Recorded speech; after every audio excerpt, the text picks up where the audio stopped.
Le libre arbitre n'existe pas. Épisode 2. Qu'est-ce que la conscience ?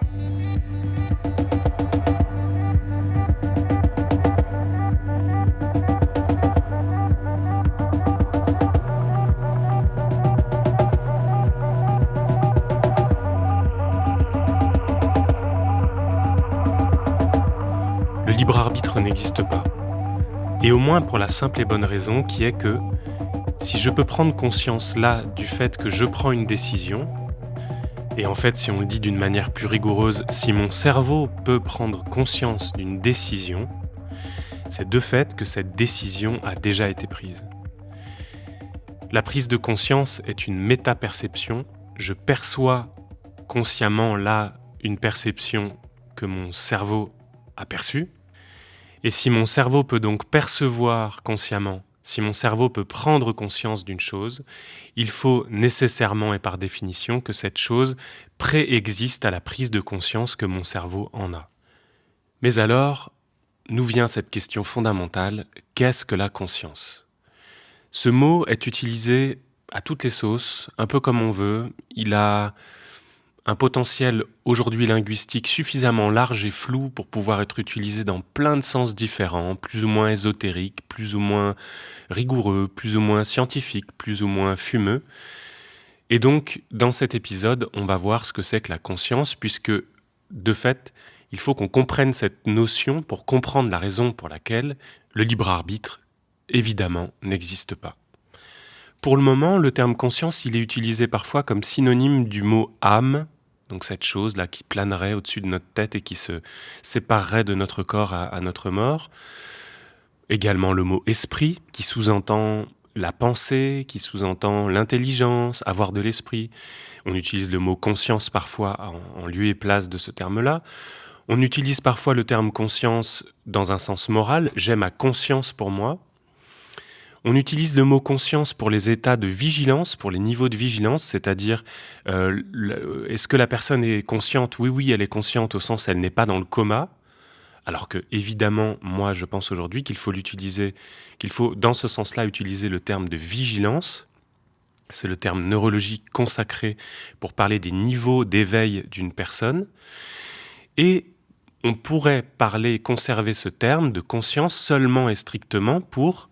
cette activité neurologique particulière qui est la prise de conscience de quelque chose. Et en ce sens-là, oui, on pourrait étendre le terme de conscience à cette expression que l'on utilise et que les neurologues utilisent pour dire la personne est en état de conscience, c'est-à-dire en état de pouvoir prendre conscience.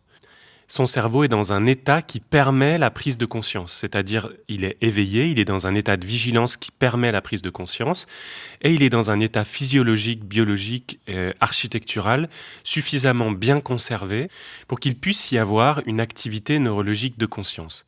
Donc je propose aujourd'hui, pour qu'on cesse cette utilisation confuse et ésotérique du terme conscience, que l'on utilise ce terme seulement dans le sens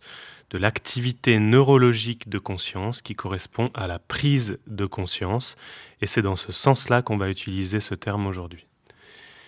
Une chose fondamentale est de renverser la représentation que l'on a par rapport à ça. Pour l'instant, on a l'impression, et la linguistique l'entretient, cette confusion, comme on dit qu'on est conscient là, la culture nous dit que l'on est conscient toute la journée et que de temps en temps on est inconscient. On nous dit qu'on est conscient en permanence et qu'il y aurait un inconscient qui influencerait notre conscience. C'est issu de la psychanalyse et des premiers courants de la psychologie qui sont apparus avec les premières découvertes neuroscientifiques et avec l'exponentialisation des découvertes scientifiques au moment de la révolution industrielle, à la fin du 19e siècle et au début du 20e siècle. Ce sont donc ces premiers courants de la psychologie, et notamment à l'époque la psychanalyse, qui ont fait passer d'un paradigme où l'on pensait que c'est Dieu qui contrôle nos destinées, qui décide nos agissements, qui prend contrôle de nos corps et qui décide ce qui nous arrivera. On est passé d'un référentiel théiste à un référentiel libre-arbitriste, où l'on pense précisément que c'est l'activité de notre cerveau qui décide de nos actions, de notre volonté et qui prend des décisions, et que l'on aurait donc un inconscient qui, de temps à autre, influencerait notre volonté, nos prises de décision, nos réflexions, qui influenceraient la conscience. Aujourd'hui, on sait bien évidemment que c'est exactement l'inverse. Tout est avant tout non conscient. Les milliards d'informations qu'il y a dans notre cerveau resteront non conscientes. Nous ne nous les rapporterons pas, nous serons incapables de savoir même que nous les avons vécues. Et de temps à autre, en raison d'une rencontre entre une information qui est présente dans notre cerveau et le contexte neurologique de notre cerveau, l'état dans lequel est notre cerveau, eh bien, il y a de temps à autre, au cours d'une même journée, une prise de conscience d'une seule et même information parmi les milliards d'informations qui sont en permanence dans notre cerveau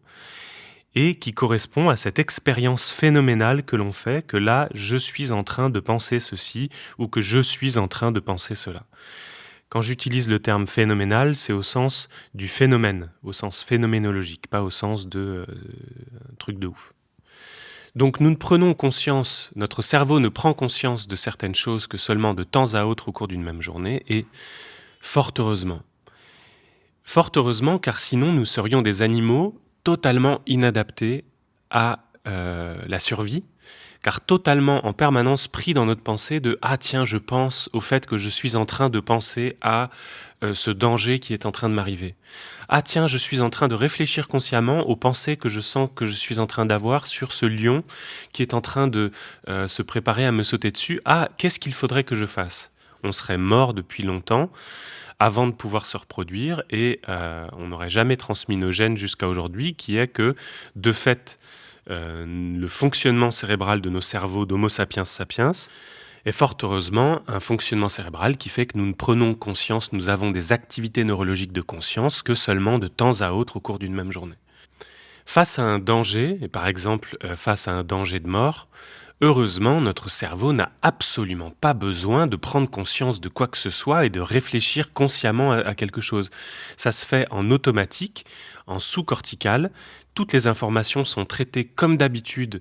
à la vitesse de la transmission de l'influx nerveux le long des tissus biologiques des neurones, c'est-à-dire à 34 mètres par seconde. Et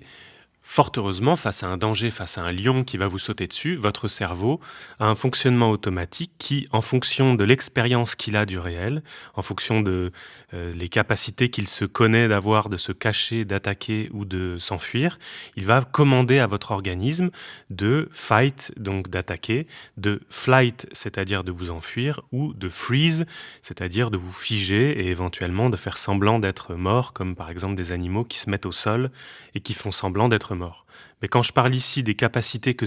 sait avoir l'organisme, je parle seulement en fait d'un point de vue de la mémoire, des informations qui sont engrammées dans notre matière, des informations qui sont disponibles et que notre cerveau passe son temps à comparer avec les informations qui lui parviennent. Il n'y a rien là-dedans de conscient et il est encore moins question de faire exprès de penser au fait que l'on est capable de faire ci ou ça pour réussir à faire ce que l'on fait. Notre cerveau fait tout seul et il y a seulement de temps à autre des activités neurologiques de conscience qui nous permettent de nous rapporter consciemment, qui permettent à notre cerveau de se rapporter consciemment les choses qu'il est de fait déjà en train de vivre. Je vous donne un autre exemple de situation dans lesquelles, fort heureusement, nous n'avons pas de prise de conscience. Quand il y a une phase d'apprentissage, quand on apprend par exemple un nouveau sport ou que l'on apprend par exemple une nouvelle langue ou que l'on apprend de la musique, il y a là le recrutement très très fort de notre attention. On sent vraiment notre cerveau très concentré et on sent les endroits où presque on a les neurones qui poussent, quoi. On sent les endroits où notre cerveau n'a pas encore les cases, les modules cognitifs, d'ailleurs les neurones, les connexions neuronales pour pouvoir comprendre ce qui se joue et pour pouvoir exécuter ce qui se joue. Alors, on se concentre et on va par exemple prendre conscience du muscle qui est en train de s'activer quand on est en train de jouer ce morceau et on sent cette sensation de presque de neurones qui poussent, quoi, de par contiguïté les connexions qui sont en train de se faire et de déblocage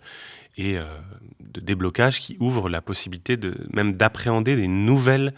dimensions de cet apprentissage qu'on est en train de faire. Mais à l'inverse, ensuite, une fois que vous êtes en train d'exécuter ce que vous avez appris, si vous prenez conscience de ce que vous avez appris au lieu simplement de l'exécuter, vous passez complètement à côté de l'exercice. Si en tant que musicien sur scène, au lieu de jouer et de pouvoir passer après la phase d'apprentissage qui nécessite beaucoup de prise de conscience, si vous oubliez de jouer et de passer au stade de l'interprétation, c'est-à-dire d'exprimer ce que votre cerveau a engrammé dans sa mémoire, de l'exprimer sur scène ici, là, maintenant, avec l'émotion qui vous vient, alors vous allez être en train de penser au regard des gens qui sont en train de vous regarder faire et de se demander si quand vous posez votre main là, ça le fait ou pas. Et en fait, non seulement vous allez passer à côté du plaisir, mais vous allez aussi avoir votre cerveau qui va du coup prendre de l'espace neuronal nécessaire pour arriver sur la partie difficile à jouer par exemple, et vous allez faire des erreurs et vous allez mettre des fausses notes. C'est pareil si vous apprenez un nouveau sport et du basket par exemple, il faut réfléchir consciemment aux gestes que l'on fait et que l'on va répéter pour mettre un panier, mais ensuite si au milieu d'un match vous vous mettez à faire pause, arrêt sur image, quel muscle je dois activer et avec quel mouvement pour mettre un panier, vous vous êtes fait piquer la balle depuis 3 secondes déjà. Donc fort heureusement, et bien évidemment, contrairement à la représentation que l'on en a,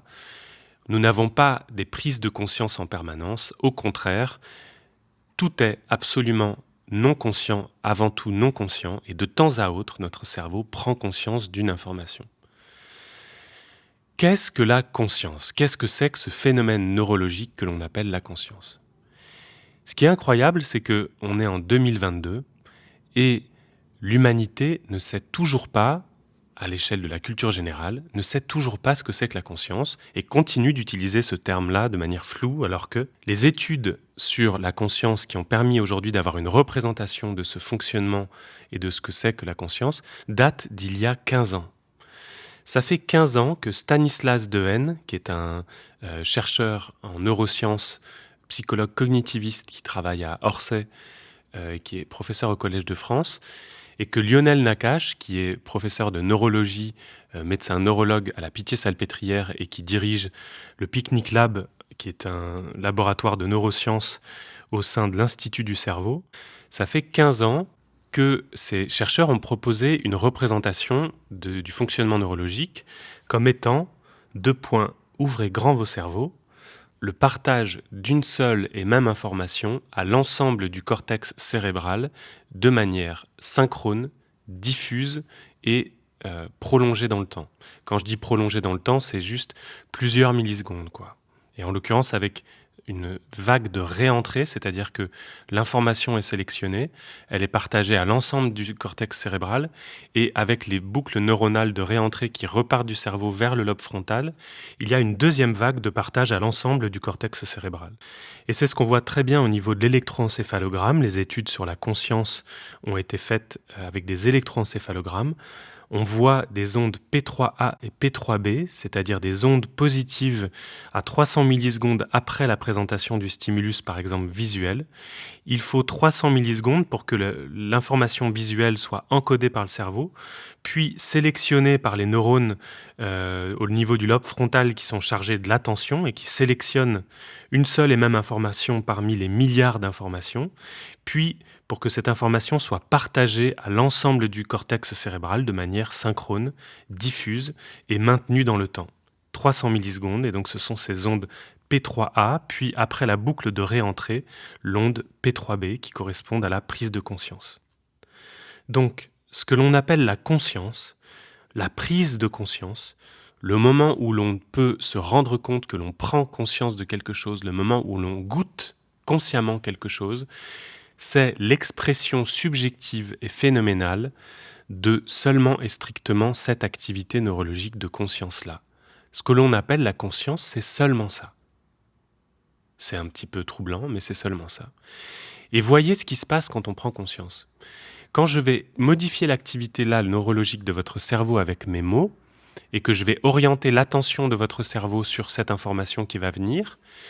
vous allez voir que malgré vous, vous allez avoir des images qui vont venir, et c'est pas parce que vous le ferez exprès et que vous le voulez, c'est en effet tout simplement parce que par le mot que je vais prononcer, vous allez avoir des images de ce mot et vous allez avoir des images et éventuellement des souvenirs parce que cette seule et unique information va être partagée à l'ensemble du cortex cérébral et donc à votre cortex mémoriel, les souvenirs, à votre cortex éventuellement olfactif avec ces souvenirs d'odeur en lien avec cette image et avec votre cortex occipital qui fait que vous avez des images de ce que je vais vous dire. Je vais vous dire de prendre conscience là du mot feu. Voilà. Si je fais pareil et que je vous dis de prendre conscience de votre genou gauche, hop, vous avez des images de votre genou gauche qui vient. C'est seulement et simplement parce qu'il y a un partage de cette seule et unique information à l'ensemble de votre cortex cérébral. Quand est-ce que ces éléments surviennent? Parce qu'on pourrait dire là, à cet endroit-là, on pourrait dire qu'il y a ici un libre arbitre. Il y aurait une tour de contrôle, un jeu qui décide de faire exprès de prendre conscience de quelque chose. Mais évidemment non. Si on avait la possibilité de faire exprès de prendre conscience de quelque chose, ça voudrait dire que l'on serait déjà en train de penser consciemment à la chose dont on veut prendre conscience, et qu'on serait donc déjà de fait en train de prendre conscience de la chose. Donc c'est évidemment pas comme ça que ça se passe. Ça se passe de la sorte, c'est que il y a des milliards d'informations dans votre cerveau en permanence, des informations, c'est-à-dire des influx nerveux qui se baladent dans tous les sens. Il n'y a pas des images et des odeurs qui se baladent dans votre cerveau, c'est juste des influx nerveux avec des modules cognitifs qui peuvent les décoder et qui peuvent recréer une simulation intérieure de ce qui est perçu puis décodé de l'extérieur. Il y a en permanence des milliards d'informations dans votre cerveau et de temps à autre, il y a une information qui va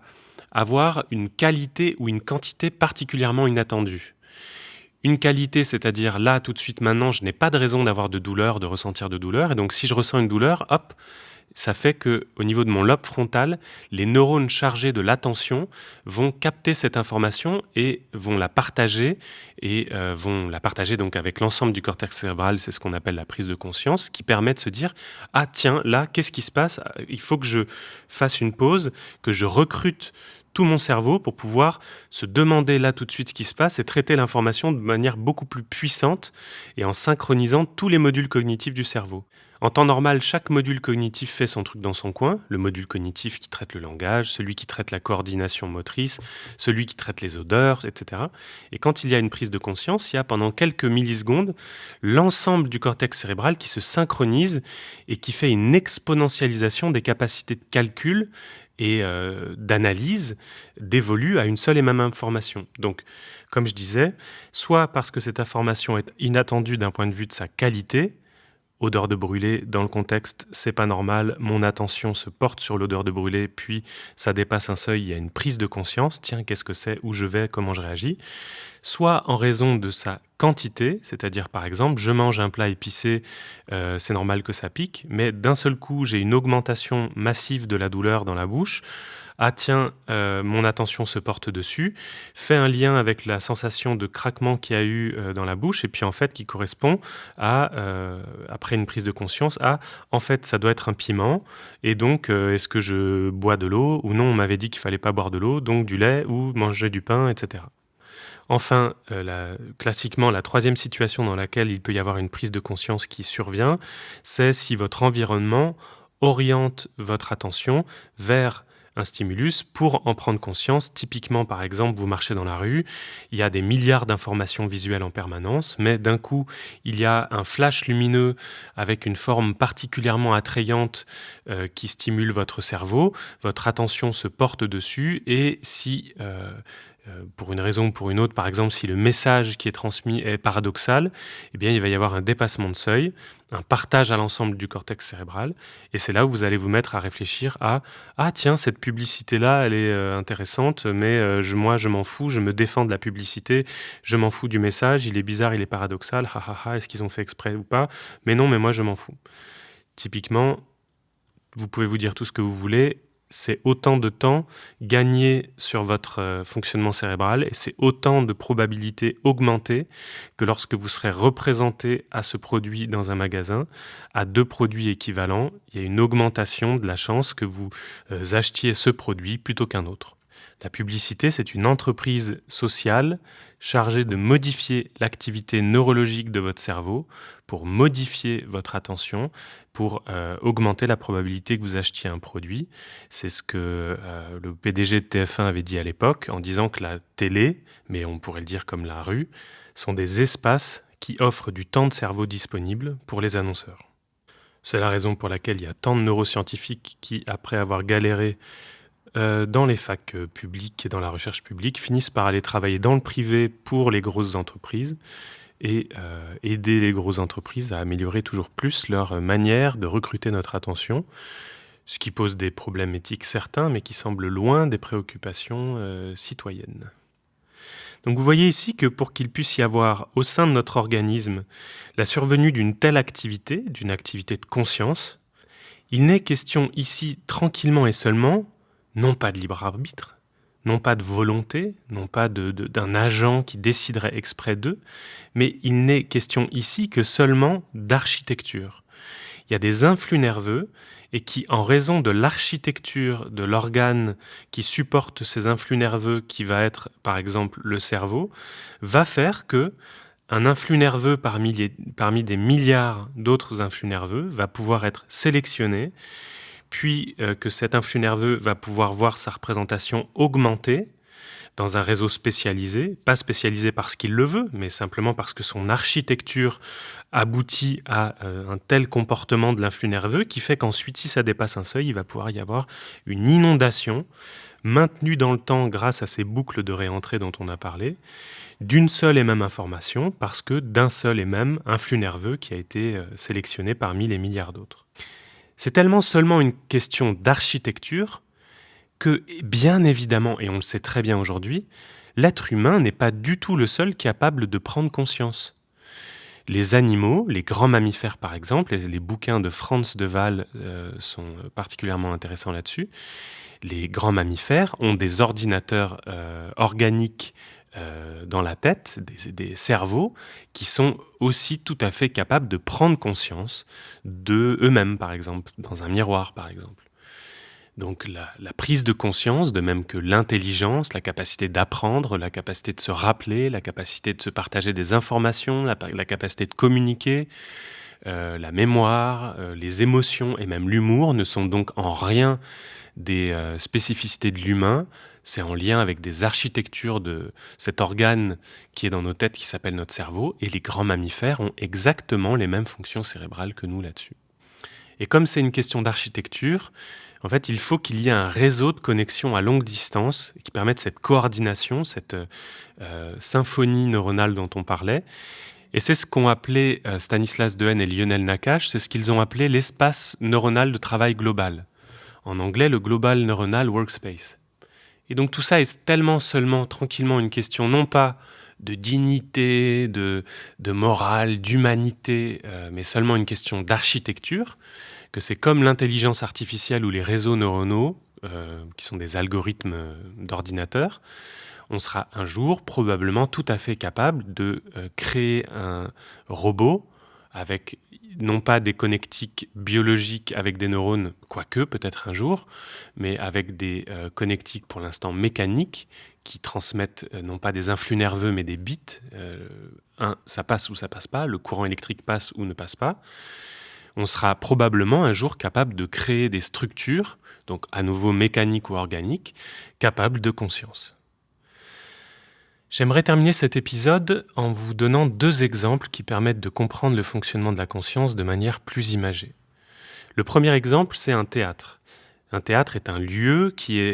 dont la fonction première est la création d'une œuvre artistique et la représentation, la présentation d'une œuvre artistique à un public. Mais pour ce théâtre, il faut aussi quelqu'un à l'accueil, des administratifs qui gèrent le théâtre, des gens qui s'occupent de la plomberie, de la chauffagerie, des gens qui s'occupent des décors, des gens qui font à manger, etc. Le cerveau, c'est pareil. Il y a des gens qui s'occupent des neurones qui s'occupent de la structure, d'autres qui amènent comme ça que fonctionne un cerveau, pendant qu'il y a elles tiennent en 3D, il y a des vaisseaux sanguins qui apportent à manger, etc., etc. Et donc dans ce théâtre, tout le monde est en train de bosser, chacun dans son coin, les comédiens en train de répéter, les metteurs en scène, les metteuses en scène en train d'écrire, l'éclairagiste en train de mettre en place ses lampes, ses lumières, etc. Et de temps en temps, il y a le metteur en scène qui appelle tous les gens de la création sur scène, pendant que les autres continuent à faire tourner le théâtre, continuent à faire tourner la machine. Le metteur en scène appelle le comédien ou la comédienne sur scène, lui demande de jouer son numéro, et tout le monde, en même temps, de manière synchrone, analyse ce qui se passe, font un retour au comédien, à la comédienne sur ce qui se passe, et ensuite chacun repart de son côté, fort de cette concertation, et qui permet d'affiner les prises de décision. C'est typiquement ce qui se passe pour une prise de conscience. Notre cerveau produit par exemple une envie réflexe sous-corticale d'avoir un comportement. Ah tiens, là j'ai envie de crier, et c'est du fait du contexte social et de l'intégration au contexte social que le cerveau, après une prise de conscience de cette émotion très forte qui donne envie de commander ce comportement très fort, que la prise de conscience permet de dire, permet au cerveau de produire l'information « Ah non, il ne faut pas crier parce qu'on est dans la rue », par exemple. L'autre exemple que j'aimerais vous donner, c'est celui d'un déménagement. Quand vous faites un déménagement, chacun est affairé à porter des petits cartons, des gros cartons, etc. Vous allez avoir ceux qui passent plus leur temps à papoter, les autres qui vont passer leur temps à coordonner, voir quand le camion arrive, les gros bras qui sont en train de suer à porter des gros cartons, etc.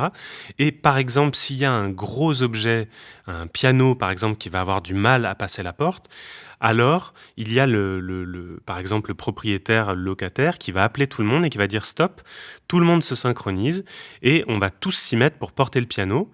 Et vous allez avoir les gens qui vont guider visuellement le piano, d'autres les gros bras qui vont porter le piano et d'autres qui vont se charger de commander les pizzas pour après le piano.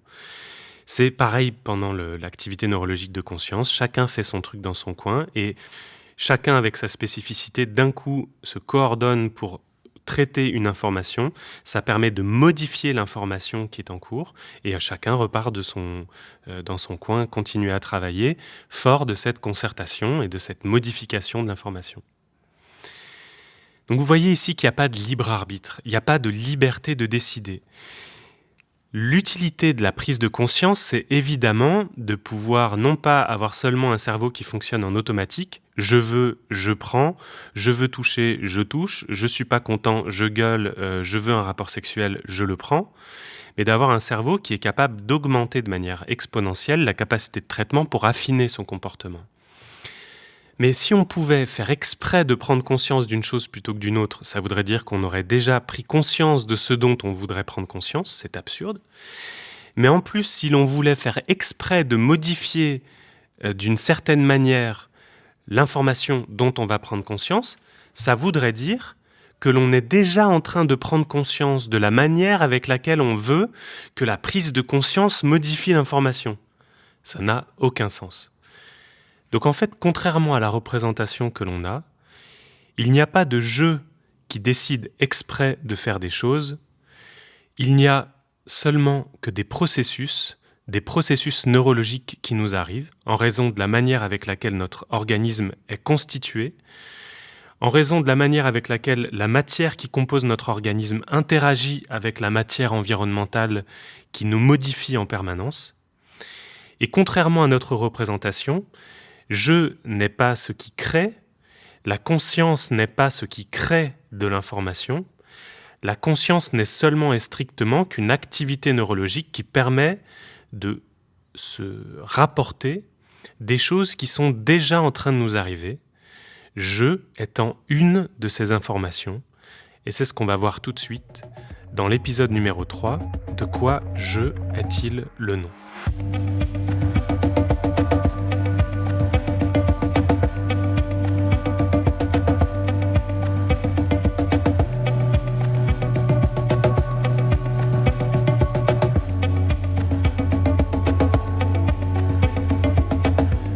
Le libre arbitre n'existe pas,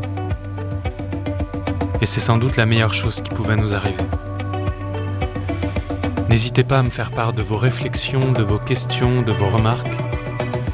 Et si ce podcast vous importe, partagez-le. Ce morceau s'appelle Sur le cœur du duo français Anami. Et voyons tout de suite dans l'épisode numéro 3 de quoi je est-il le nom.